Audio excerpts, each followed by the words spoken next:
ডাকাও camp একটি নাম, একটি স্থান যা শুধু প্রকৃতির সৌন্দর্যের জন্য বিখ্যাত নয়, বরং লুকিয়ে আছে এক ভয়াবহ ইতিহাস। এই ক্যাম্পটি একসময় নাৎসি শাসনের অন্তর্গত ছিল। হিটলারের নির্মম শাসনের ছায়া এখানেও পড়েছিল। হাজার হাজার নিরপরাধ মানুষ এই অঞ্চলে শিকার হয়েছিল তার রক্ত পিপাসু নীতির। এই ভ্লগে আমি আপনাদের নিয়ে যাব ডাকাও ক্যাম্পের সেই অন্ধকার অধ্যায়। এখানে প্রকৃতির সৌন্দর্যের আড়ালে লুকিয়ে আছে মানব ইতিহাসের এক ভয়াবহ দিক। চলুন ফিরে যায় সেই ভয়ঙ্কর সময় স্মৃতিতে।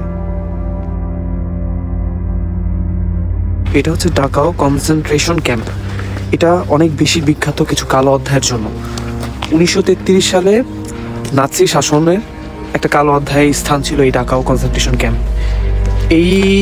এই জায়গাটায় ইতিহাসের অনেক মানুষকে আসলে এখানে মারা হয়েছিল। মৃত্যুর একটা কূপ বলা যায়। এখানে মানুষকে যেভাবে শাসন করা হয়েছিল, এখানে ভয়ঙ্কর কিছু এখানে ইতিহাস এখানে সাক্ষী আছে। আমি চেষ্টা করবো যতটুকু পারি ঘুরে ঘুরে দেখানোর জন্য, ঠিক আছে? অনেক এখানে মানুষকে হিটলারের দ্বিতীয় বিশ্বযুদ্ধে হিটলারের এখানে ইহুদিকে যেভাবে মারিয়েছিল, তাদের উপর যে এক্সপেরিমেন্ট করা হয়েছিল, তাদেরকে যেভাবে শাস্তি দিয়েছিল এবং শাস্তি শেষে তাদেরকে যেভাবে পুড়িয়ে ফেলেছিল, সব কিছুর একটা এই ক্যাম্পটা সাক্ষী। প্রচুর ঠান্ডা, আজকে কথা বলতে একটু কষ্ট হচ্ছে, এই আর কি। তো চলুন দেখি আমরা আজকের এই ডাকাও কনসেন্ট্রেশন ক্যাম্প, জার্মানি। ডাকাও ক্যাম্প জার্মানির বাভারিয়া মিউনিক অঞ্চলে অবস্থিত একটি স্থাপনা, যা ইতিহাসের পাতায় কালো অক্ষরে লেখা এক অধ্যায়ের প্রতীক। 1933 সালের 22 মার্চ অ্যাডলফ হিটলার নাৎসি জার্মানির স্বঘোষিত ফিউবার তার শাসনের প্রথম বছরে এই ক্যাম্পটি প্রতিষ্ঠা করেন। এটি ছিল নাৎসি শাসনের প্রথম কনসেন্ট্রেশন ক্যাম্প, যা মূলত রাজনৈতিক বিরোধীদের আটকানোর জন্য তৈরি করা হয়েছিল।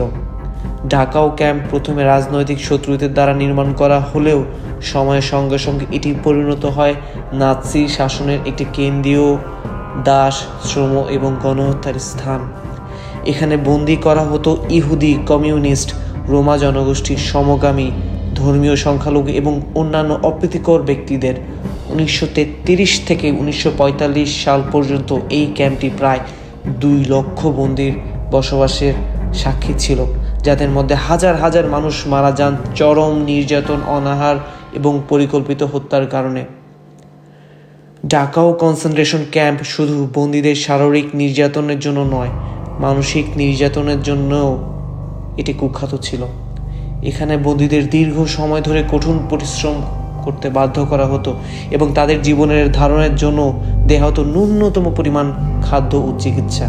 ডাকাও ক্যাম্পে বন্দী থাকা অবস্থায় একজন বন্দীর কাছ থেকে আমরা এরকম স্টেটমেন্ট শুনেছি যে ডাকাও ক্যাম্পের অন্যতম ভয়াবহ স্থান ছিল রোল কল গ্রাউন্ড।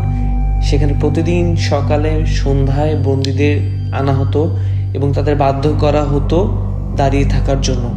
ঘন্টার পর ঘন্টা নিঃশব্দে তারা দাঁড়িয়ে থাকতো। এমনকি মৃতদেরও আনা হতো সেখানে শুধুমাত্র গণনা করার জন্য। বিশেষ করে পালানোর চেষ্টার পর এই শাস্তি আরও দীর্ঘ হতো। অসুস্থ ও দুর্বল বন্দীরাও এই দীর্ঘ সময় ধকল সইতে পারত এবং তারা মাটিতে লুটিয়ে পড়ত, এবং মাটিতে লুটিয়ে পড়ার পরও তাদেরকে কেউ সাহায্য করতে পারত না। ডাকাও ক্যাম্পে একটি বাহিনী ছিল, সেই বাহিনীর নাম হচ্ছে SS বাহিনী।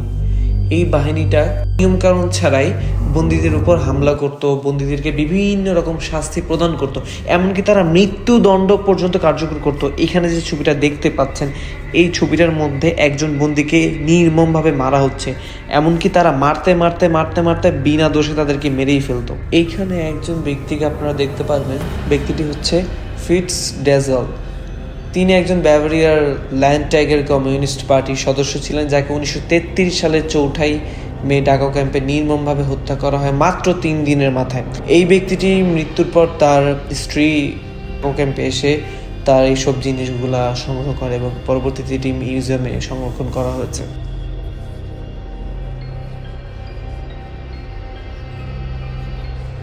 ডাকাও ক্যাম্পে বন্দী থাকা একজন ব্যক্তি এভাবে বিবরণ দিয়েছিলেন যে, আমরা 4 জন সহকর্মী ছিলাম, তাদের মধ্যে 3 জনেরই ছিল ইহুদি বংশোদ্ভূত। যখন SS ডেথ হেড ইউনিট আমাদের গ্রহণ করেছিল, তারা 5 জন বর্বরের মতো সেই 3 জনের উপর ঝাঁপিয়ে পড়ে, তারা তাদের ভয়ঙ্করভাবে নির্যাতন করেছিল, আর আমি একা দাঁড়িয়েছিলাম শহরের নিচে।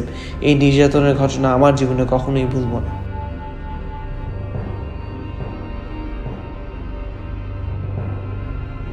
এখানে আমরা দেখব ঢাকাও ক্যাম্পে বন্দি থাকা মানুষজন যে সকল পোশাক তারা পরতো, ঠিক এই পোশাকগুলো কিন্তু এইগুলোই এখানে আলমারিতে এখনো ঝুলিয়ে আছে।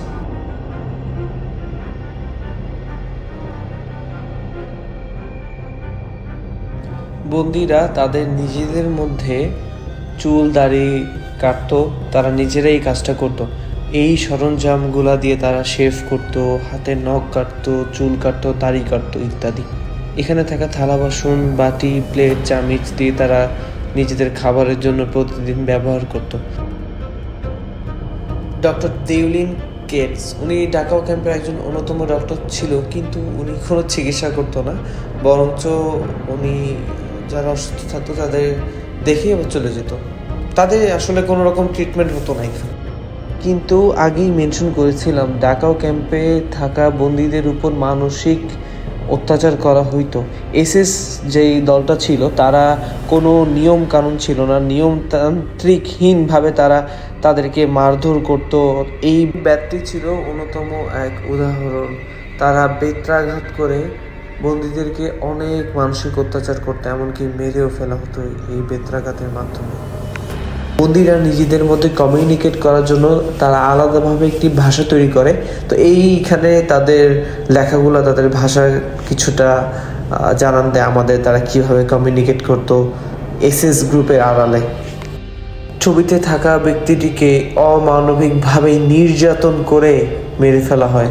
লোকটি একজন ইহুদি বংশোদ্ভূত ছিল। একজন বন্দী যখন মৃত্যুবরণ করত তখন আরেকজন বন্দী এই ঠেলা গাড়িটি ব্যবহার করে তার লাশ বহন করে নিয়ে দাফন করে দিত।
ডাক্তাররাও অমানবিক নির্যাতন করত বন্দীদেরকে।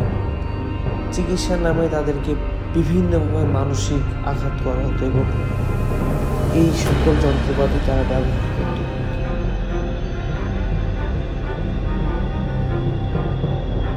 ঢাকাও ক্যাম্পের একটি মডেল, দেখেন কতটা প্রশস্ত ছিল এই ক্যাম্পটা। 1942 সালের ফেব্রুয়ারিতে বিমান চালানোর জন্য উচ্চতায় কাজ করার সক্ষমতা যাচাই করতে ঢাকাও ক্যাম্পে শুরু হয় উচ্চতা পরীক্ষা। এই পরীক্ষা পরিচালনা করেন ডক্টর সিগফ্রিড রোফ। উক্ত পরীক্ষায় অত্যন্ত 70টা প্রাণ হারায় এই ঢাকাও ক্যাম্পের বন্দি শিবির থেকে।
আমি ঘটনাগুলো পড়তেছি আর আমি বাস্তবে চলে যাচ্ছি।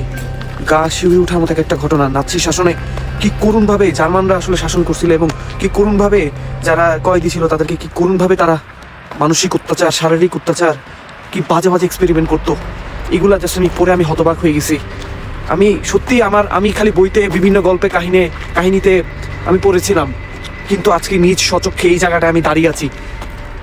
ডাকাও কনসেন্ট্রেশন ক্যাম্প, যেখানে কত মানুষকে অত্যাচার করা হয়েছে, অস্বাভাবিকভাবে অত্যাচার করা হয়েছে, কত মানুষকে মেরে ফেলা হয়েছে। আমি যে দাঁড়িয়ে আছি যে জায়গাটা, এই জায়গাগুলোতে হয়েছিল।